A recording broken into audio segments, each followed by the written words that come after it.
HTML CSSல divன்னு சொல்லி ஒரு take ஒன்று கொடுத்துருக்கேன். அது ஆல்ரெடி நம்ம டிவ்வை பற்றி எடுத்திருக்கோம். இந்த divனா என்னன்னா ஒரு செக்ஷன் சொல்லுவாங்க, இல்லை ஒரு பார்ட்னு சொல்லுவாங்க, இல்லை ஒரு பாக்ஸ்ன்னு சொல்லுவாங்க. இப்போ divன்னு சொல்லி கொடுத்துட்டு /div கொடுத்துருக்கேன். இடையில வந்து நான் எதுவுமே கொடுக்கல. இப்போ இதை நான் போய் ரன் பண்ணுறேன்னு வச்சுங்களேன். ஃபைலில் போய் நான் சேவ் கொடுத்துட்டேன். சேவ் கொடுத்துட்டு இந்த index.html ரைட் கிளிக் பண்ணிவிட்டு காப்பி பார்த்து கொடுத்துட்றேன். கொடுத்துட்டு போய் குரோமில் போய் நான் வந்து இந்த இடத்துல போய் ரைட் கிளிக் பண்ணி பேஸ்ட்டு கொடுத்துட்டு என்ட்ரு கொடுக்குறேன். கொடுத்தேன்னா இங்கே எதுவுமே வரல. இந்த இடத்துல வந்து எதுவுமே வரல. இப்போ என்ன index.html தான் சொல்லி வருது, இந்த இடத்துல எதுவுமே வரல. அப்போ இந்த divனுடைய மீனிங் என்னென்னா, div கொடுத்தோம்னா உள்ள கண்டென்ட் இருந்தால் கண்டென்ட் வரும். சப்போஸ் கண்டென்ட் எதுவுமே இல்லை, எம்டியாக கொடுத்துருந்தோம்னா அதுக்கு வந்து நான் செய்யணும் பேக்ரவுண்ட் கலரு வித்தும் ஹைட்டும் செட் பண்ணி ஆகணும். செட் பண்ணால் தான் வந்து அதை டிஸ்பிளே பண்ண முடியும். இப்போ எக்ஸாம்பிளுக்கு வந்து எனக்கு ஹைட்டு வந்து ஒரு 100 வேணும், அதே மாதிரி வந்து வித்து ஒரு 100 வேணும். எனக்கு பேக்ரவுண்ட் கலர் வந்து ப்ளூன்னு வேணும்னு வச்சுங்களேன். போய் செட் பண்ணிக்கலாம். எப்படி செட் பண்ணுறதுனா, இப்போ இந்த இடத்துல ஜஸ்ட் ஒரு கிளிக் பண்ணிங்க. கிளிக் பண்ணிட்டு ஒரு என்ட்ரு கொடுத்துங்க. என்ட்ரு கொடுத்துட்டு இந்த இடத்துல மேலே போய் இன்டர்னல் சிஎஸ்எஸை பயன்படுத்தி அப்படின்னா என்னென்னா ஸ்டைல்னு சொல்லி அப்ளை பண்ணுவோம். அதாவது HTML என்ன செய்வோம், ஸ்டைல்னு சொல்லி அப்ளை பண்ணுவோம். கொடுத்து ஜஸ்ட் என்ட்ரு கொடுத்துட்டோம்னா ஸ்டைல்னு வந்துடும். இந்த divங்கிற டேக்கை செலக்ட் பண்ணிக்கணும். அப்போ divன்னு கொடுத்துருங்க. செலக்ட் பண்ணிட்டேன்.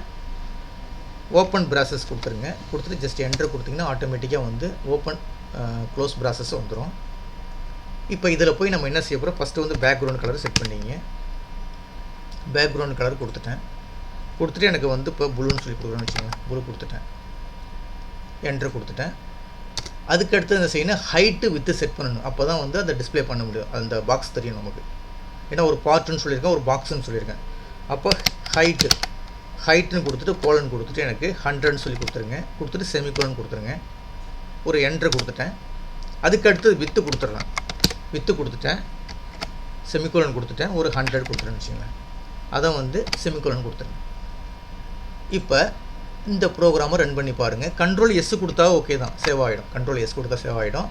இப்போ நேராக ஆல்ரெடி ரன் பண்ணியிருக்கிறதுனால இங்கே போய் ரீஃப்ரெஷ் கொடுத்தீங்கன்னா போதும். இந்த இது போய் ரீஃப்ரெஷ் கொடுத்தீங்கன்னா போதும், உங்களுக்கு ஒரு பாக்ஸ் ஒன்று வந்துருச்சு.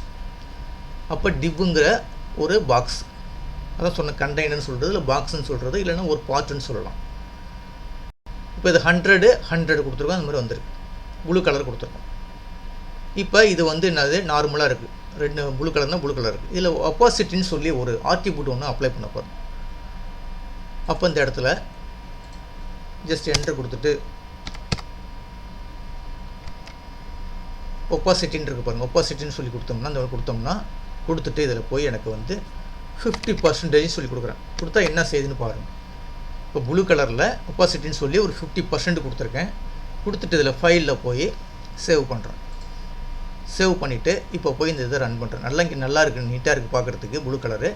இப்போ இதை கொடுத்தோன்னு என்ன செய்து பாருங்கள், கொஞ்சம் டல்லாக எடுத்து பாருங்கள். அதான் இது வந்து ஒப்பாசிட்டின்னு சொல்லுவாங்க. ஒப்பாசிட்டி வந்து 50% கொடுத்துட்டா இந்த மாதிரி வந்து டல்லாக இருக்குது. ஓகேங்களா? இதை ஒர்க் அவுட் பண்ணி பாருங்கள். இந்த வீடியோ கிளிப்பு பிடிச்சிருந்துச்சுன்னா சப்ஸ்கிரைப் பட்டனை கிளிக் பண்ணி எனக்கு என்கரேஜ் பண்ணுங்கள். ரொம்ப நன்றிங்க.